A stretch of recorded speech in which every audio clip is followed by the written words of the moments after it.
Sa punto pong ito, ating pong talakayin ng mga update sa mga programa ng kasalukuyang administrasyon dito lamang sa Mr. President on the Go. Una nga po dyan mga kababayan, Pangulong Ferdinand R. Marcos Jr.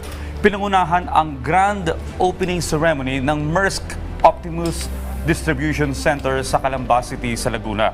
Ang Maersk Optimus Distribution sa Calamba City, Laguna ay isa sa pinakamalaking logistics center sa buong bansa. Ito po ay bahagi pa rin ng commitment ng ating pamahalaan katuwang ang pribadong sektor na higit pang mapalakas ang logistics sector ng ating bansa. Inaasahang magbibigay ito ng trabaho sa higit kumulang 1,000 manggagawa sa loob ng unang 2 taon.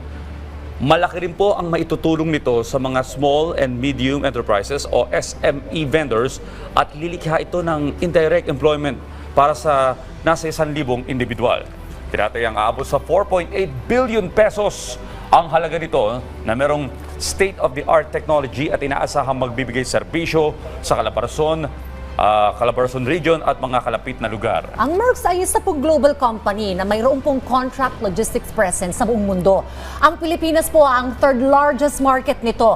At ayon po sa kumpanya, reflection ito ng Pilipinas sa isang malaki, growing at a very dynamic market at tunay na ang mga Pilipino ay maituturing na high-quality workforce. Ayon po kay Pangulong Marcos Jr., para sa ilan kasi kapag sinabi mong logistics, sabi ay it seems like an abstract concept. Kapag tayo po ay nag-order online, minsan na-overlook natin yung intricate system ng logistics na siya pong nagdadala ng mga goods across islands mula po dun sa mga warehouses or point of origin hanggang sa madala po yung mga in-order po natin mga produkto sa ating pong mga tahanan o saan man pong final point of destination.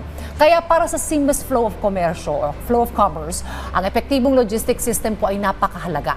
At sa pagbubukas nga po ito ng distribution center na ito sa Calamba City, mas mapalalakas po yung import at export activities sa Southern Luzon, partikular po ang Bicol at Calabarzon kasi malapit po ito sa Batangas Port. Ayon po kay Pangulong Marcos Jr., yung strategic na lokasyon sa Calamba ay sumusuporta po sa mga hakbang ng gobyerno na i-decongest po yung Maynila at i-unlock yung economic potential sa mga lalawigan o yung countryside. At yan po muna ang update patungkol sa mga programa ng kasalukuyang administrasyon hanggang sa susunod na Mr. President on the Go.